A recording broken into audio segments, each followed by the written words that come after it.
Hello, മുരിങ്ങയിലയുടെ ഗുണങ്ങളെപ്പറ്റി ഞാൻ നിങ്ങൾക്ക് പറഞ്ഞു തരേണ്ട ആവശ്യമൊന്നുമില്ലല്ലോ.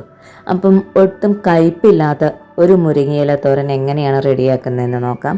അതിന് വേണ്ടിയിട്ട് ആദ്യം ഞാനിവിടെ അതിന് വേണ്ടിയിട്ടുള്ള ഒരു അരപ്പൊന്ന് റെഡിയാക്കി വെക്കുവാണ്. അതിലേക്ക് ആവശ്യത്തിനുള്ള തേങ്ങ ഇട്ട് കൊടുക്കുന്നു. അതിനുശേഷം 1 ടീസ്പൂൺ അളവിൽ ജീരകം ചേർത്ത് കൊടുക്കാം.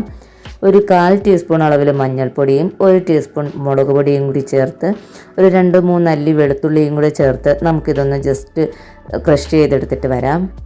ഇനി അതിലേക്ക് വേണ്ടത് കുറച്ചധികം തന്നെ ചെറിയ ഉള്ളിയാണ്. ഇത് നമ്മൾ ഒന്ന് ചതച്ചെടുക്കുകയാണ് ചെയ്യുന്നത്. കണ്ടോ, ഒരുപാട് അങ്ങ് ക്രഷായി പോകേണ്ട, ജസ്റ്റ് ഒന്ന് ചതച്ചെടുത്തിട്ടുള്ള ചെറിയ ഉള്ളിയാണ്. ചെറിയ ഉള്ളി എത്രയധികം കൂടുന്നോ അത്രയും ഇതിൻ്റെ ടേസ്റ്റും കൂടുവേ. അതിനുശേഷം ഒരു ചട്ടി ചൂടാകുമ്പോൾ എണ്ണ ഒഴിച്ചു കൊടുത്ത് അതിലേക്ക് കടുക് ഇട്ട് പൊട്ടിക്കുന്നു. ഇനി ഇതിലേക്ക് ഞാൻ ആദ്യം ചേർത്ത് കൊടുക്കുന്നത് നമ്മൾ ചതച്ച് വെച്ചിട്ടുള്ള ചെറിയ ഉള്ളിയാണ്. ഈ ചെറിയ ഉള്ളി ചേർത്ത് കുറച്ച് ഉപ്പ് കൂടി ചേർത്ത് അത് നന്നായിട്ടൊന്ന് വഴറ്റിയെടുക്കാം. കാരണം മുരിങ്ങയില പെട്ടെന്ന് തന്നെ കുക്കാകുമല്ലോ. അതുകൊണ്ട് ഉള്ളി ഏകദേശം കുക്കായതിന് ശേഷമാണ് ഞാനതിലേക്ക് മുരിങ്ങയില ചേർക്കുന്നത്. ഉള്ളി നന്നായിട്ട് വഴറ്റിയെടുത്തിട്ടുണ്ട്.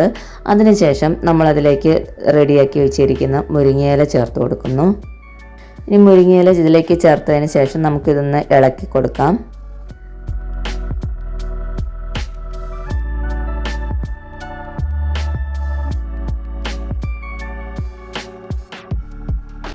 ഒരുപാട് നന്നായിട്ട് അങ്ങ് മിക്സ് ആയില്ലെങ്കിലും കുഴപ്പമില്ല. ജസ്റ്റ് ഒന്ന് ഇളക്കി കൊടുത്തതിന് ശേഷം നമ്മളിതൊന്ന് അടച്ചു വെച്ച് കുക്ക് ചെയ്യുന്നു. നമ്മളതിലേക്ക് വെള്ളമൊന്നും ഒഴിച്ചു കൊടുക്കുന്നില്ല. ഈ മുരിങ്ങയില ആയതുകൊണ്ട് തന്നെ പെട്ടെന്ന് കുക്കാവും. നമ്മളിതിലേക്ക് എക്സ്ട്രാ വെള്ളമൊന്നും ആഡ് ചെയ്യേണ്ട ആവശ്യമില്ല. ലോ ഫ്ലെയിമിൽ വെച്ചതിന് ശേഷം കുക്ക് ചെയ്താൽ മതി. അപ്പം ഞാനിതൊന്ന് ജസ്റ്റ് ഇളക്കി കൊടുത്തിട്ട് അടച്ചു വെച്ച് കുറച്ച് നേരം ഒന്ന് കുക്ക് ചെയ്യുന്നുണ്ട്. ഇത് അടിയിൽ പിടിക്കാതിരിക്കാനായിട്ട് ഇടയ്ക്കിടയ്ക്ക് തുറന്ന് ഒന്ന് ഇളക്കി കൊടുക്കണേ. ഒരു 2-3 മിനിറ്റിനകം തന്നെ മുരിങ്ങയില നമുക്ക് കുക്കായിട്ട് കിട്ടും. കണ്ടോ, നമ്മുടെ മുരിങ്ങയില ഇവിടെ വെന്ത് വന്നതിന് ശേഷം നമ്മൾ ആദ്യം തയ്യാറാക്കി വെച്ചിരിക്കുന്ന അരപ്പ് ഇതിൻ്റെ മുകളിലേക്കിട്ട് അതൊന്നുകൂടി അടച്ച് അരപ്പൊന്ന് വേവാൻ വേണ്ടിയിട്ട് വെക്കുന്നു. അപ്പോൾ കുറച്ച് നേരം ഈ ആവിയിലിരുന്ന് തന്നെ ആ അരപ്പ് നന്നായിട്ട് കുക്കാകും. അതിനുശേഷം ഇത് തുറന്ന് നമുക്കിതെല്ലാം കൂടി നന്നായി മിക്സ് ചെയ്തെടുക്കാം. അപ്പോൾ ഇങ്ങനെ തയ്യാറാക്കുന്ന മുരിങ്ങയിലത്തോരന് ഒട്ടും കയ്പും ഉണ്ടാവില്ല കേട്ടോ.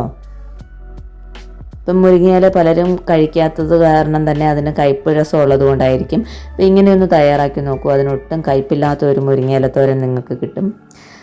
ഇതിന് ആവശ്യമാണെങ്കിൽ ഇതിലേക്ക് കുറച്ച് ഉപ്പ് കൂടി ചേർത്ത് കൊടുക്കാം. നമ്മൾ ഉള്ളി വഴറ്റിയപ്പോൾ കുറച്ച് ഉപ്പ് ചേർത്ത് കൊടുത്തിട്ടുണ്ടല്ലോ. അപ്പോൾ എല്ലാവരും വളരെ ടേസ്റ്റി ആയിട്ടുള്ള ഒട്ടും കയ്പില്ലാത്ത ഈ മുരിങ്ങയിലത്തോരനൊന്ന് തയ്യാറാക്കി നോക്കണേ.